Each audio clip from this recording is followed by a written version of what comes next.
Okay, so the time is now 11 o'clock. This is my rundown of day 20 of the Peak 21 Challenge. We are almost there, only one day left, and one challenge left. Looking forward to what that would entail.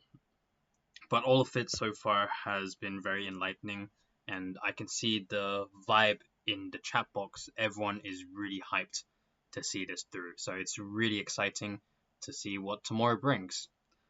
So, start off with Hydrate. Again, I kind of got this on lockdown. I usually have 3 flasks in the morning during my first morning lessons. Then for lunch, I usually have another 3, leaving just only needing to have 2 before dinner. So I think the way I broke it down is very manageable and it's quite natural nowadays. So this one, I'm pretty sure I'll be able to continue even after the Peak 21 challenge. Then for today, going to the gym. So today was quite a big day because I had to go to the government office, and unfortunately, I didn't have time to go to gym before my evening lessons.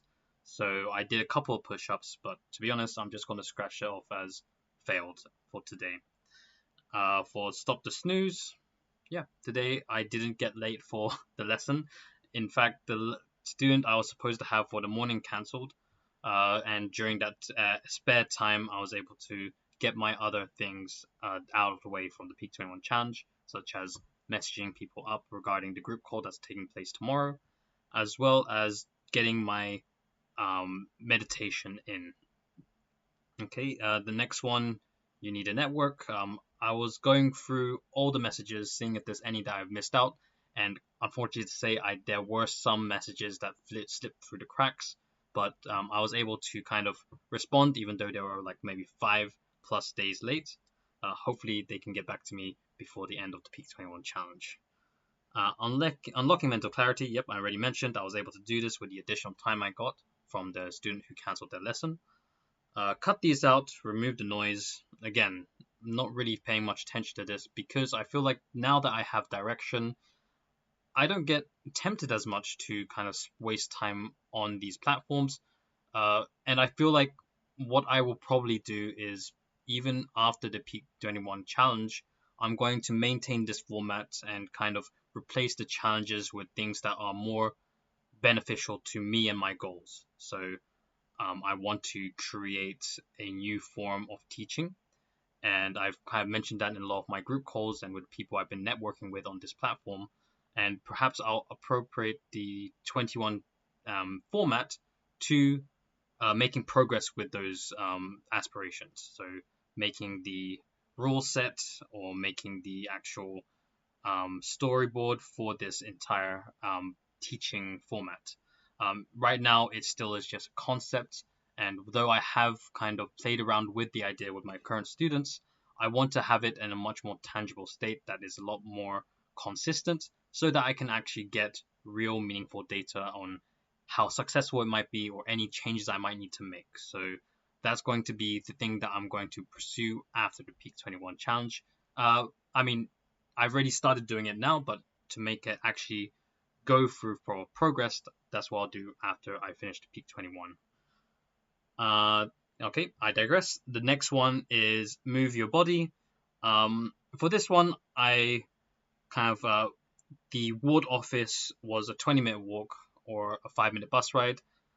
It was a pretty comfortable day, so I opted to take the to forego the bus and just walk to the ward office, which was quite a pleasant walk. Then broaden your intellect. No reading today, but I really did get a nosebleed trying to speak in Japanese, and I did get through. There were some really difficult moments, such as some of the more technical words I couldn't get first time through, but I was able to use an electronic dictionary in order to kind of fully understand what was any information that was missing or the next steps I had to pursue within the ward office. So yeah, very mentally straining task for me because my Japanese isn't at the level yet to perform these successfully. But also linked to the challenge of exit my comfort zone, I did this all by myself. Usually I would default to relying on my friends or my partner, but in this case, time was of the essence, and there was a sink or swim situation. I just went by myself, and it wasn't as bad as I thought it would be. Okay, again, going back to the focus, analyze your vocabulary. I'll take this more practically. I learned a lot of new words in Japanese that I didn't really consider before, and especially when you are stressed out, or at least what I found is when I'm stressed out, I'm able to communicate my thoughts through alternative words. And still rather new sensation for me, but maybe if I put myself more into these situations of forcing myself to speak Japanese, I can find a workaway or workaround to communicate things on words I may not be familiar with. The first hour of the day, so today I was able to reach the hour, woke up at 6:30, but because the student had cancelled, I was able to use that additional hour to kind of set my mind up for the day.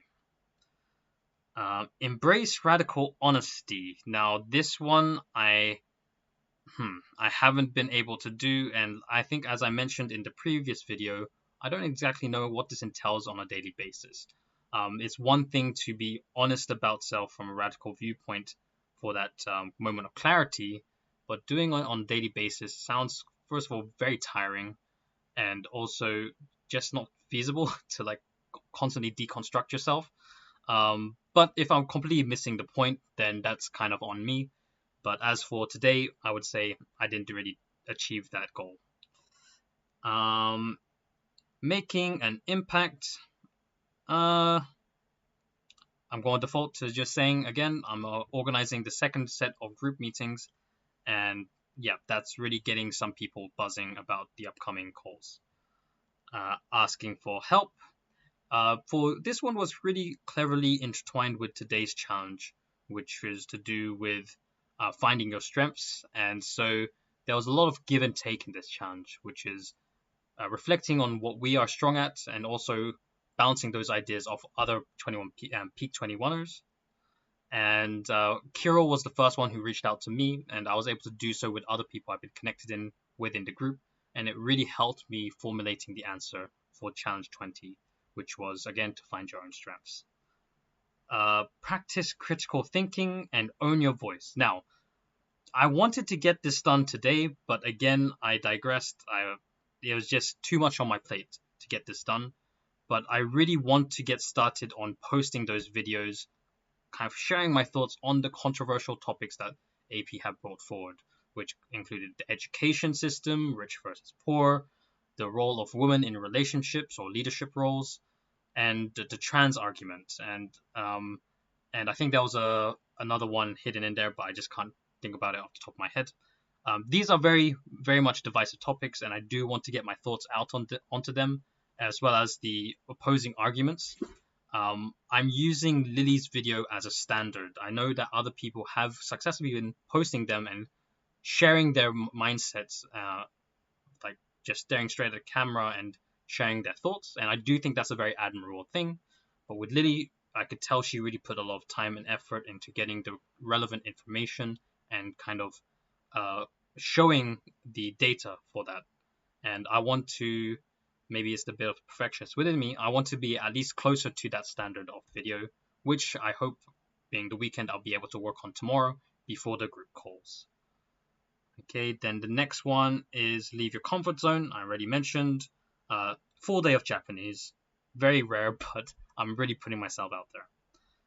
And yeah, today's challenge 20, I just finished on the post. And yeah,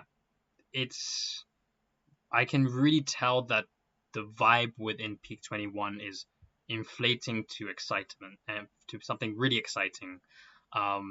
For one, AP did an additional video with his shirts off. Kudos to the guy, you have a pretty good body. And a lot of people were buzzing around that, so I think that's a good way to get people excited. But also, just in general, people were very hyped to like see this to the end. And come tomorrow and the celebration call afterwards, I'm very curious just what life will be like after. Like, will there be a gap that will need to be filled straight away? Will people hop onto a metamorphosis? And exactly like what can we expect? There's quite a lot that is unknown to me, and I'm quite excited to see where this goes. Alright, so that's my update for day 20. One last to go through tomorrow. So I'll see you then. Bye.